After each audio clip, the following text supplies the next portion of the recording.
Gue dapat 1,9 juta dalam 30 menit. Nah, di situ dia angka 20 juta doang, which is yang gue Kali lipat ya. Iya, yang gue kelola sekarang adalah 150 juta. Coba 7,5 juta per bulan rutin selama 2 tahun. Jadi berapa lo tahu? 20 M. 20 M, Pak. Dan ini real.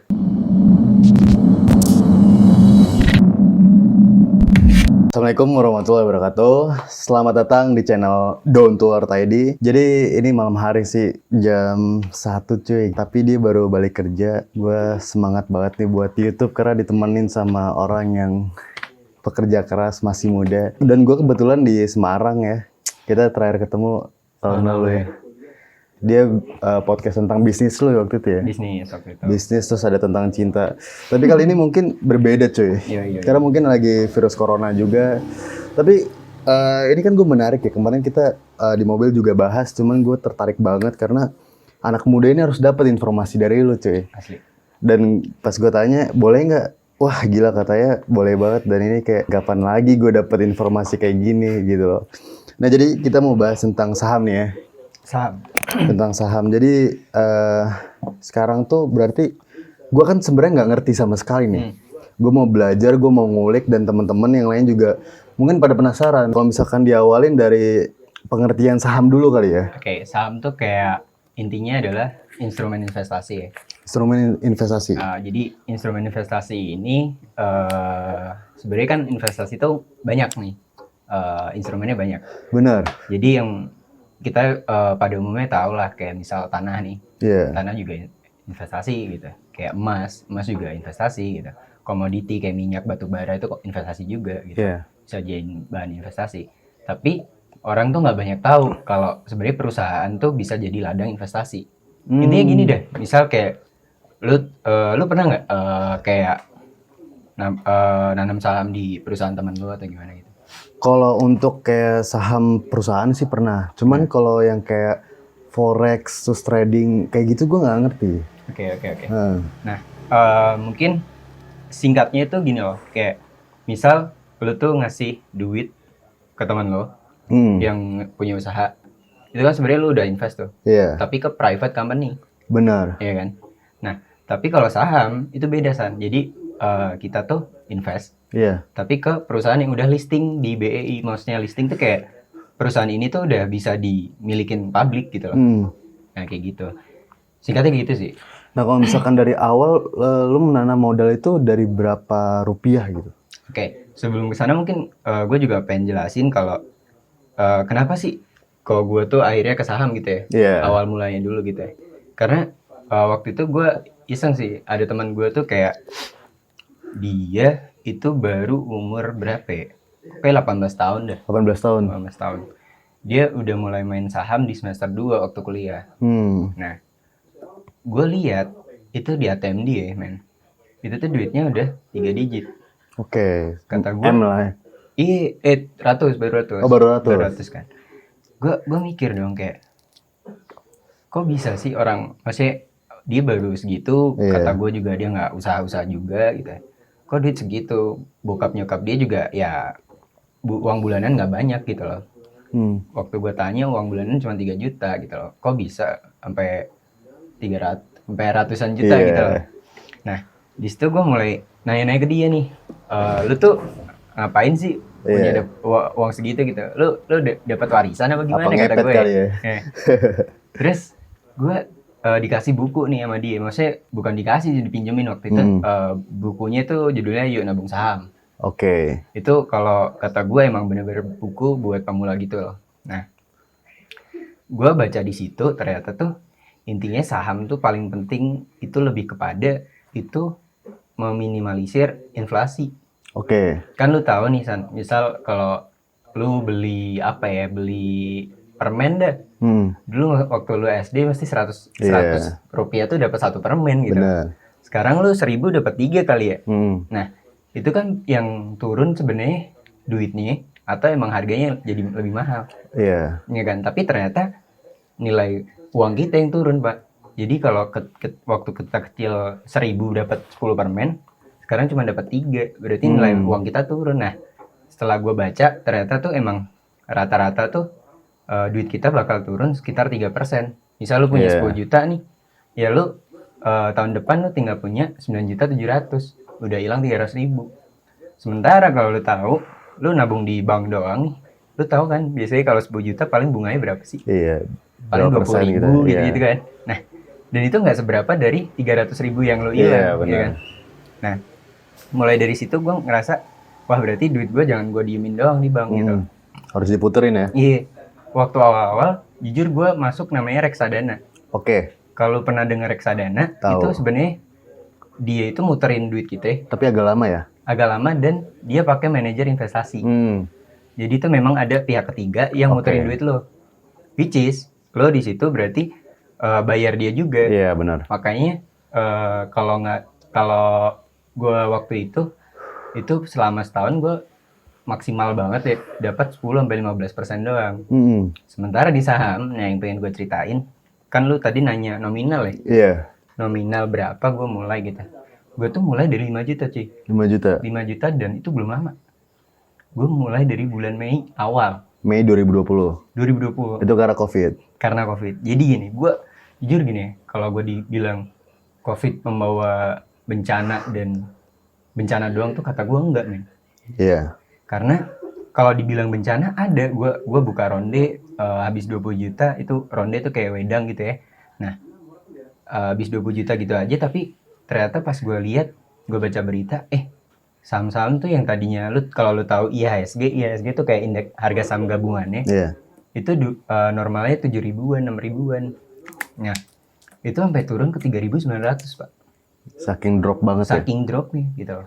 Nah, di situ gue ngeliat kalau 3.900 tuh udah kayak tahun 2008, Pak. Bayangin. Kalau padahal orang-orang yang pokoknya gini, range waktu investasi kalau misal lu mulainya hari ini sama orang yang mulai 10 tahun lagi tapi dengan duit yang lebih banyak modalnya, itu bakal tetap gedean lo. Karena itu duitnya ngegulung, Pak. Oke. Gitu. Nah, gue mulai 5 juta, gue waktu itu beli Bank BRI. BRI. Di harga waktu itu gue nggak terlalu murah sih, maksudnya nggak semurah yang pas turun-turunnya sampai 2.100. 2.100. Padahal harga dia tuh sampai 4 ribuan. 4.000, 5.000 harganya BRI itu. Tapi kan sebenarnya kan banyak ya pilihan mau beli saham apa. Banyak, man. Terus lu kok tahu gitu celahnya BRI ini sampai untung gitu? Kalau gue tuh karena awal-awal waktu itu ya, gue nyari yang blue chip, Pak. Oke. Gue mungkin jelasin dulu blue chip tuh apa gitu ya. Jadi ada 3 lapisan saham ya, maksudnya dia tuh lebih diklasifikasiin berdasarkan kemampuan perusahaannya untuk menghasilkan laba gitu ya. Nah, itu ada yang namanya blue chip tuh sekelas BCA, Astra gitu-gitulah. Yang udah TBK gitu lah. Yang udah ya pasti semuanya TBK kalau di saham. Nah, tapi ada juga yang namanya second liner. Second liner tuh kayak BTN, BNI gitu ya. Itu saham-saham menengah lah gitu. Terus ada yang namanya third liner. Third liner tuh saham-saham gorengan. Misal lu tuh baru buka usaha dan lu udah mulai listing di BI, itu baru awal-awal, itu biasanya gorengan. Jadi kayak receh gitu ya. Iya, jadi misal ada bandar pakai duit 5 miliar masuk situ pasti harga naik, ngerti gak sih? Jadi gampang banget diatur harganya. Nah, kalau gue karena gue lagi awal-awal dan gue meminimalisir resikonya, gue masuk ke blue chip, yaitu BRI waktu itu. Gue masuk BRI di angka 2.600 per lembar, Pak. 2.600 per lembar? Iya, dan gue jual di angka 3.100. Oke. Di situ. Lo beli berapa lembar? Sekitar, ya itu tadi 5 juta. 5 juta itu berarti sekitar 250-an kali ya? Iya. Nah, terus gue dapet tuh sekian juta, udah mulai naik, gue beliin Astra, Pak. Astra, itu kalau nggak salah ya, gue tuh beli di angka 3.800. Oh, berarti gini ya, sorry gue potong ya. Jadi lu nggak main di satu perusahaan? Oke. Karena gini, sebenarnya kalau investasi saham, itu ada dua tipe. Oke. Yang satu investing, yang satu trading. Iya. Nah, kalau secara garis besar itu bedanya tuh lebih ke time framing-nya. Jadi lo mau jangka panjang ya berarti lo hold, lo beli, habis itu lo biarin. Iya. Setahun sampai 3 tahunan lah, habis itu lo baru cabut. Kalau trading lo bahkan 30 menit itu bisa. Gila. Yang gue cerita paling deket tuh yang kemarin yang gue bilang 30 menit tuh, gue beli saham CIMB. Kalau tahu CIMB itu kodenya BNGA. Itu gue beli sekitar 20 juta. Gue beli 20 juta Itu hasil dari pas BNI ini. pas hasil Oke, sebelum-sebelumnya. berarti lu olah lagi tuh ya? Olah lagi. Terus gue tinggal boker doang, Pak. 30 menit kalau nggak salah. Terus gue lihat, Oh, lu boker 30 menit? serius. Gue Gila. lihat, lah BNGA udah naik 10% nih. Anjing. Gue dapat 1,9 juta dalam 30 menit. Nah, di situ dia angka 20 juta doang, which is yang gue Kali lipat ya? Iya, yang gue kelola sekarang adalah 150 juta. Tuh, Pak. Tapi gini loh, istilahnya kan lu tahu lah ya, memasuki celah gitu ya. Itu dari mana ya pengetahuan itu? Jadi di sini mesti kan banyak yang nanya, kok bisa sih dapat emiten itu gitu loh. Tapi ya kan? sorry banget gua kata gitu ya. Ini pertama kali lo main saham? Pertama kali, first time banget. Pertama kali langsung gokil loh. Iya, karena gini sih, kata gua di sekarang ini, entah itu lo newbie, entah itu lo baru tahu, kalau lo emang masuknya sekarang, itu emang harga lagi under value, Pak. Semua harga lagi diskon, jadi wajar banget ketika lo masuk dan lo dapat cuan gede gitu loh. Jadi mungkin gue ceritain gimana 5 juta sampai 150 juta ya. Maksud gue gini loh. Jadi singkat cerita gue kan juga usaha ya. Bener. Nah, gue tuh udah biasa banget untuk ngasih kepercayaan orang yang lebih bisa daripada gue. Karena untuk trading itu kan butuh waktu dari jam 9 pagi sampai jam 3 sore. Itu kan cukup lama untuk mantengin screen ya. Mantengin monitor lo, mantengin HP lo gitu. Makanya gue ngelihat ada adik tingkat gue nih. Yang dia itu sabi banget buat trading. Karena dia tadinya mantan forex. Ya. Ntar kita ngobrolin tentang forex juga gitu. Nah, karena dia udah teknikalnya bagus. Makanya gue percayain dia, gue masukin ke dia, jebret. Ternyata tadi yang BRI sama Astra gue cuan banyak. Nah, di situ gue ngobrol sama teman-teman gue gitu. Nih, gue kemarin masuk segini, gue dapat segini. Di situ awal mula di mana akhirnya gue dapat banyak banget suntikan yang akhirnya gue putar juga sama saham gue bareng. Di situ nyampe lah gue bener-bener sehari itu minimal 2,5 juta kayak gitu dalam trading.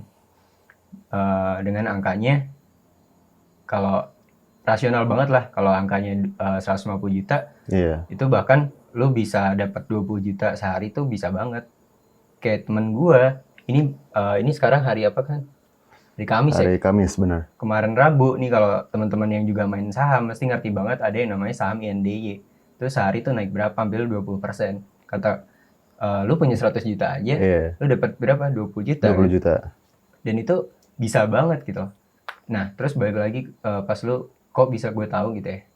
Gue tuh pokoknya intinya selalu kayak apa ya, kosongin gelas aja sih. Gue tuh selalu gini sih. Karena gue ngerasa gue masih newbie banget di saham. Gue tuh cari di Undip, karena kan kita di Undip nih gue. Nah, itu orang yang paling paham saham. Gue cari dia, kebetulan dia punya coffee shop kan. Nah, gue sering ngobrol sama dia, sampai dia keluarin beberapa saran-saran lah, rekomendasi buat dibeli. Dan gue 2 kali beli tuh cuan terus. Gila. Serius, cuan terus. Dan kalau itu sebenarnya gini sih, kayak itu mungkin gue hokinya gue punya relasi itu. Cuman kalau lu semua juga pengen mandiri gitu, katakan lalu pengen analisis sendiri, yang penting satu hal gitu loh. Harga itu turun banget, at least kayak ketika harga normalnya balik itu lu bakal cuan 100%.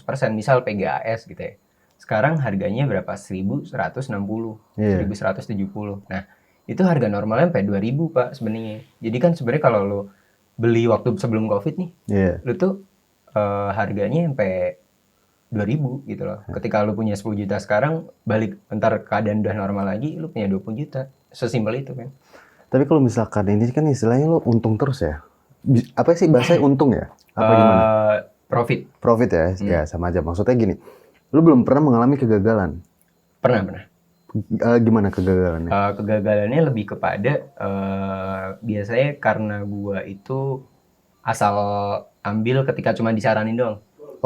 Jadi mungkin catatan ketika lo disaranin, lo perlu analisa lagi cuy. Maksudnya analisa di saham tuh ada yang paling matters tuh 2 men. Fundamental tuh yang paling pertama. Lo lihat dulu nih, kira-kira utang perusahaan itu banyak nggak? Oke.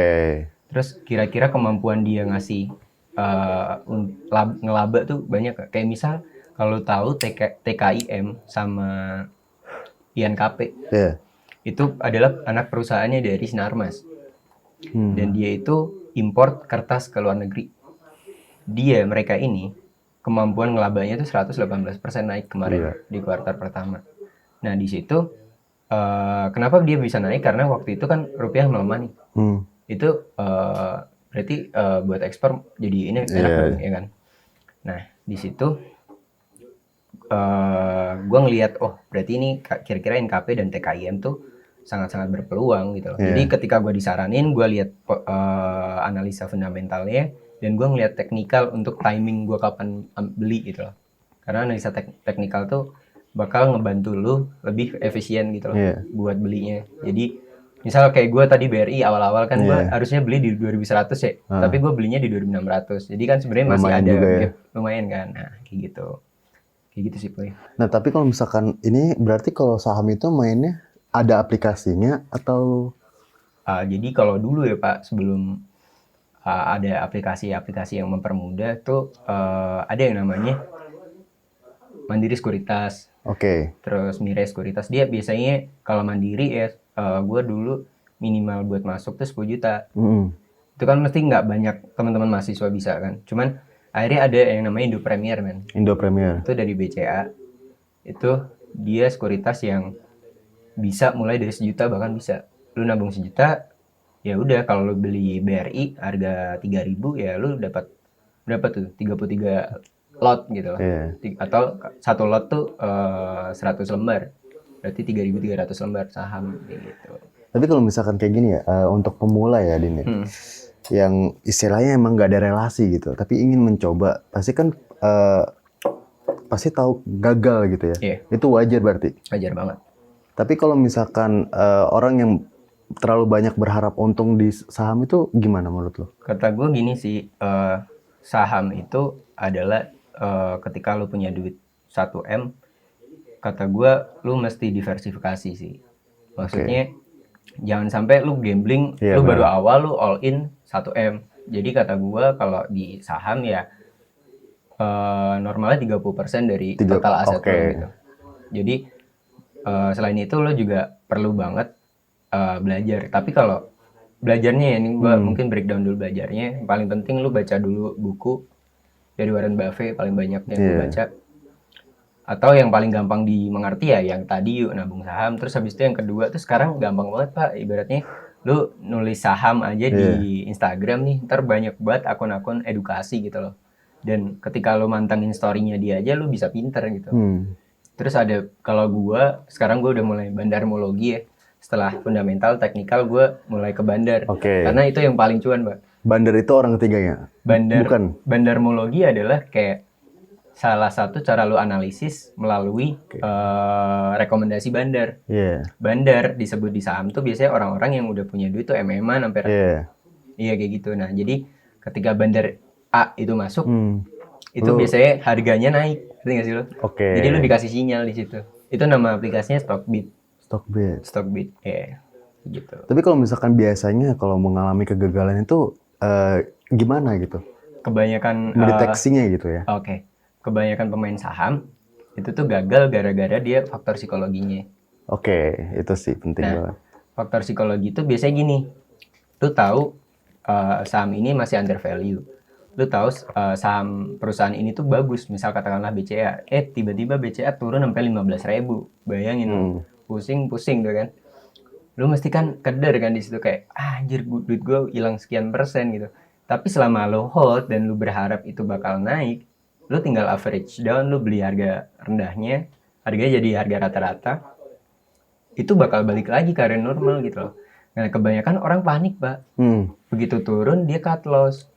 Dan cut loss-nya itu yang bikin lu rugi dan lu akhirnya kapok main saham. Ada nih temen gue Pak, temen gue nih ya, gue sebenarnya nggak suka sih karena dia bikin podcast. Dia bikin podcast Cuman dia tuh cuman ngasih tahu bad effect dari saham. Which is itu bikin apa ya? Mental drop. Mental drop orang-orang yang belum tahu, Pak. Padahal kalau di Indonesia ini ya, Pak, itu belum ada. Ya ampun, 10% mungkin belum ada yang main saham tuh. Dari total seluruh penduduknya. Nah, asal lo tahu, di saham Indonesia nih, di BEI, Bursa Efek Indonesia, itu 40% doang orang retail yang beli. Jadi 60%-nya masih asing yang beli. Kebayang nggak lo? Gila ya. Tapi kalau misalkan gini, ketika lu main saham gitu ya, modal itu menjadi starting point gak sih? Semakin banyak modal itu semakin lebih untung? Atau gimana? Ya kalau lu berkaca, misal gue berkaca sama diri gue sendiri ya, sebenarnya modal itu nomor 2. Nomor 2. Yang pertama banget, lu mau nggak manfaatin peluang itu sebagai sarana buat penambahan modal lu. Jadi kalau gue tadi mulai dari 5 juta, terus dengan 5 juta gue jadiin portofolio untuk mengajak temen gue, akhirnya gue dapat lebih banyak karena teman-teman gue nitip di gue dan gue dapat jasa pengelolaannya. Gitu, Pak. Nah kalau misalkan istilahnya nih ya, ada teman-teman gitu ya, yang istilahnya nggak mau repot, gue punya duit segini, apa ya, kasih ke broker gitu ya, ada nggak sih brokernya gitu? Nah itu dia, broker tuh sebutannya kalau di saham fund manager nih. Fund manager atau manajer investasi. Nah yang gue lakuin sampai punya uang segitu, gue jadi fund manager, man. Mainin duit orang ya? Mainin duit orang, karena gue tuh punya banyak relasi pengusaha yang memang dia tuh nggak 9 to 5 lagi, bener-bener malam ke malam gitu loh. Pagi ke pagi. Nah dia tuh ya mana buat beli doang aja dia nggak sempet, buat bikin akun RDN aja nggak sempet gitu. Biasanya mereka nggak mau ambil, dan mereka kan biasa ngasih sesuatu ke orang yang lebih tahu kan. Jadi biasanya gue dapat dari situ 50 juta, 30 juta orang nitip gitu. Berarti istilahnya daripada lo buka bisnis mendingan main saham deh. Ya nggak sih? Kalau bisnis kan gambling dan agak-agak rancu gitu. Kalau kata gue nggak juga. Nggak juga ya? Ini mungkin kita ngadu persepsi aja gitu. Kalau menurut gue nggak juga, karena apa? Karena gue sampai hari ini juga masih bisnis gitu. Tujuan kita main saham itu, kalau gue ya, itu memperbanyak portofolio. Jadi ketika gue cuan, gue nggak langsung ambil. Gue puterin lagi untuk diputerin. Nanti kan. Jadi misal juga teman-teman yang usaha nih tempat gue juga, gue selalu kayak ngomong ke dia, edukasi mereka untuk putar lagi, karena percuma banget ketika lu dapat cuan terus lu ambil, terus lu puterin uang sisanya. Jadi kayak lu muter-muter doang, nggak bertumbuh gitu. Nah kalau misalkan istilahnya gini, Din, lu kan mainin duit orang ya. Ketika itu apa ya, gue nggak ngerti lah bahasanya, kayak rugi gitu. Lu harus tanggung jawab atau sama-sama transparan atau gimana? Sama-sama transparan. Sama-sama transparan. Jadi emang di awal gue kasih tahu. Mungkin ini juga gue perlu ngasih tahu apa ya, fear-nya juga ya. Jadi di saham itu high risk high return. Cuman high risk dan return-nya itu bisa terukur. Itu yang paling penting. Terukur tuh berarti lu bisa mempelajari gimana caranya lu meminimalisir risiko itu gitu. Nah, ketika gua itu mengelola duit orang, banyak kok yang maksudnya ibaratnya nyinyirin gua. Lu barusan main saham kok lu udah berani-beraninya sih gini-gini.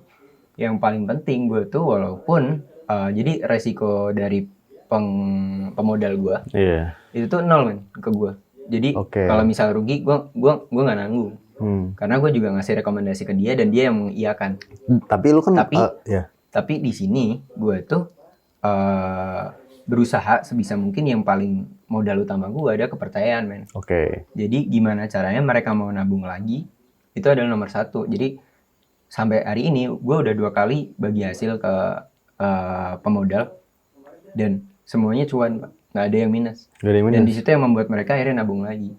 Dan gue tetap konsisten di situ. Tapi gini nggak, Din? Ini kan istilahnya kan gambling dan kayak judi gitu ya. Kayak maksudnya gini, ketika lu ngelontorin dana gitu ya, pasti kan pengen lagi kan? Pasti. Nah, ketika emang udah di atas terus drop banget ke bawah, itu bakal shock banget nggak sih? Pasti shock. Nah, di sini fungsinya psikologi lah ya. Fungsinya manajemen psikologi. Jadi ketika gue itu yang tadinya megang duit mungkin puluhan juta, terus tiba-tiba megang yang ratusan juta, pasti bebannya beda. Gila ya itu kan? sih. Nah, tapi enggak juga sih, lu tetap down to earth kan, gue lihat. Iya sih. Gue kesini naik motor men. Iya. Ya kan? Nah, kayak gitu sih. Nah, tapi intinya adalah gue membagi apa ya? Jadi gini, faktor psikologi orang itu tuh pasti punya limitnya. Benar. Apalagi yang belum biasa main ratusan. Yang gue lakuin adalah gue diversifikasi trader. Jadi kan gue tadi punya trader pribadi tadi. Gue waktu itu hire lagi trader baru. Tapi dia masih dalam relasi dekat gue. Oke. Nah, ketika uang itu dibagi-bagi ke banyak trader kan ibaratnya resikonya minimum kan. Karena faktor psikologi dia, dia ngelola duit 50 juta doang. Oh, ini 50 juta doang, ini 50 juta doang. Jadi gue lebih ke bagi-bagi gitu sih. Tapi kan istilahnya gini ya, masalah kepercayaan gitu ya, Den. Ketika awal dikasih kepercayaan, tiba-tiba benar-benar main yang proyek besar, ketika trader itu bisa dipercaya dan diingkarin kepercayaan, itu gimana? Jadi gue selalu ngutamain di awal, begitu ada pemodal masuk, gue itu bikin MOU-nya bukan gue sama pemodal, tapi si trader sama pemodal.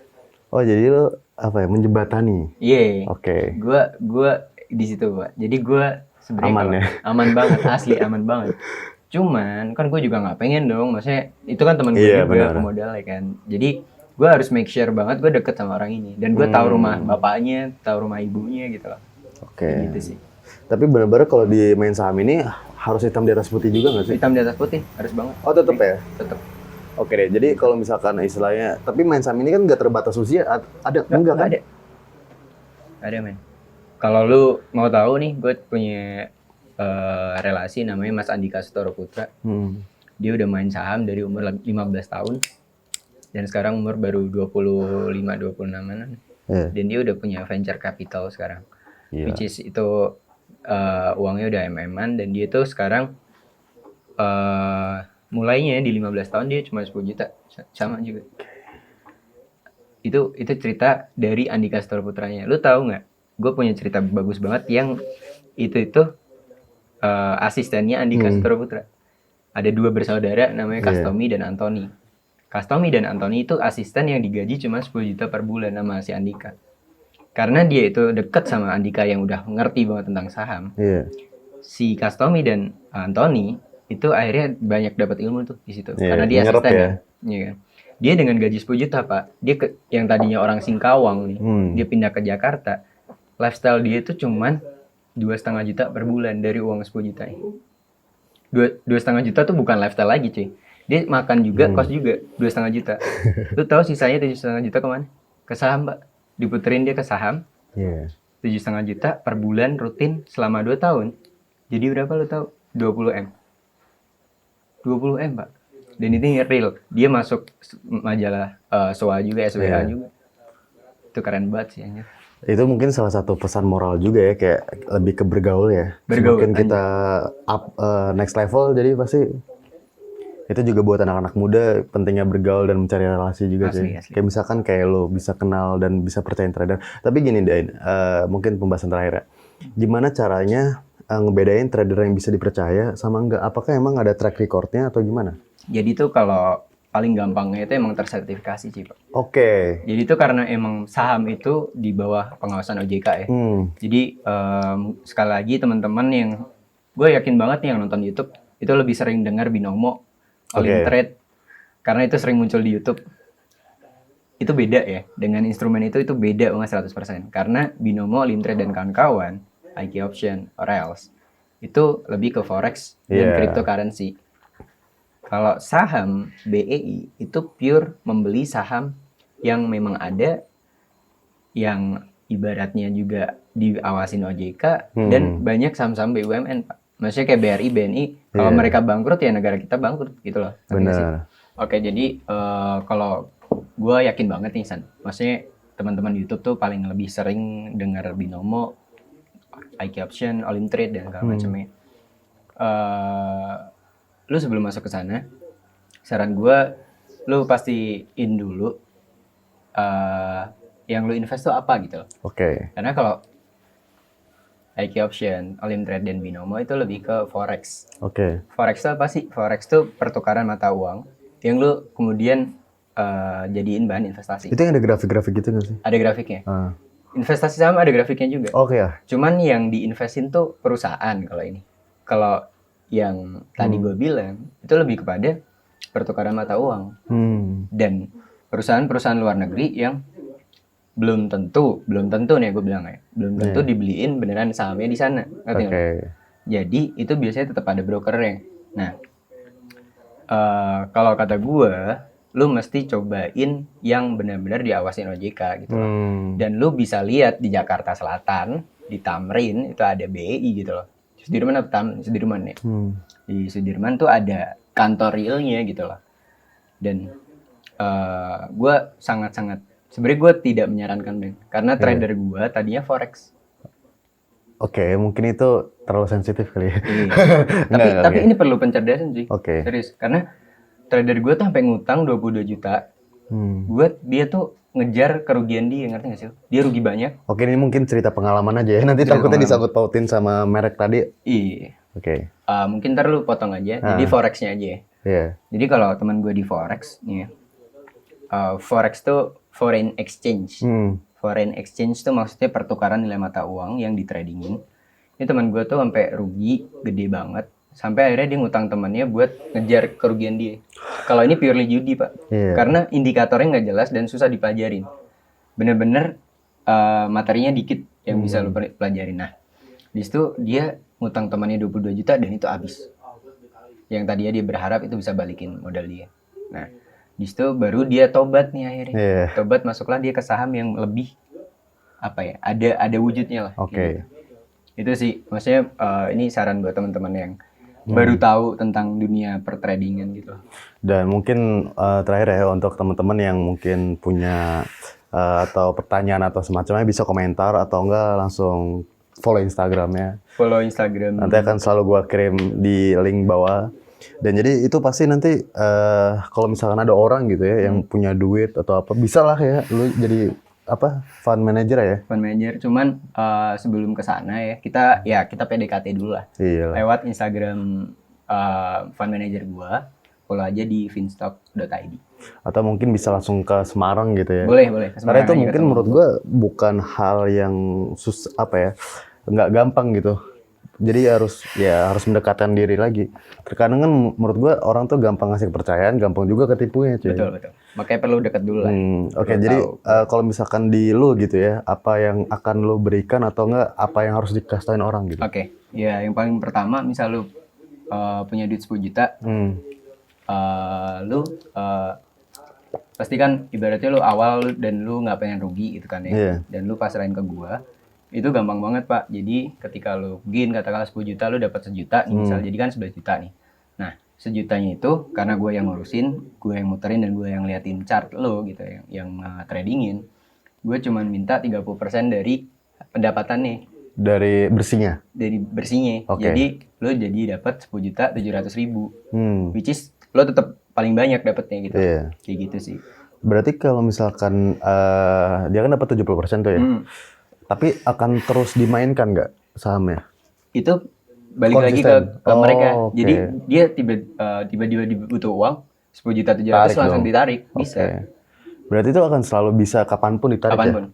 Bukan kayak deposito ya. Kalau deposito lu setahun baru bisa lo ambil. Itu ada term and condition-nya tertentu nggak sih? Term and condition nggak ada. Nggak ada? Jadi benar-benar semua konfirmasi ntar tektokan langsung secara personal. Oke. Ini mantep banget sih. Mungkin teman-teman juga gimana ya, kayak ada yang sulit menjalankan bisnis atau gimana, ini menjadi salah satu alternatif kali ya? Alternatif sih. Kalau duit lo banyak, misal kayak teman gue ya, dia duitnya 100 M, Mbak, anak Prasmul. Dia tinggal tidur nih sekarang. Udah nggak perlu kuliah, cuman kan itu untuk eksistensi lah ya. Kayak gitu-gitu. Tapi balik lagi sih, kalau bisa sih dari pribadinya ya, untuk investasi saham ini ya, harus dipelajari sendiri ya. Iya. Lebih bagus analisa sendiri, dan di akun Finstock ntar juga nggak cuman nawarin fund manager, tapi gue juga ketika lu masuk ke gue berharap lu bakal buka sendiri nantinya ketika lu udah serap ilmu gue gitu. Tapi lu bisa mainin berapa akun kayak gitu, Pak? Jadi ntar semuanya itu diakumulasi jadi satu, dan kita bareng-bareng konsol mau beli saham ini. Kayak gitu. Berarti kalau misalkan dia rugi, otomatis lu juga rugi dong ya? Pasti banget. Makanya gue hati-hati banget. Hati-hati banget karena duit gue di situ juga. Tapi lebih enak tuh kayak gitu cuy, karena terjamin. Asli. Jadi nggak berat di sebelah pihak doang. Benar. Dan gue nggak gambling juga. Iya. Gitu sih. Oke deh, jadi thank you banget nih Dina buat sharing di investasi saham ini. Ini gue juga ilmu yang sangat bermanfaat, men. Cuman jarang ya gue ngeliat di YouTube gitu bahas tentang sedetail ini gitu ya. Jarang banget. Biasanya mereka langsung to the point aja gitu kan. Ini daging ya Pak ya? Daging luar biasa kalau kata Mardigu kan. Oke deh, thank you banget Din buat sharingnya. Jangan lupa untuk subscribe nih teman-teman Don't Worry ID, dan jangan lupa untuk like, comment, dan share video gue ke teman-teman kalian sih.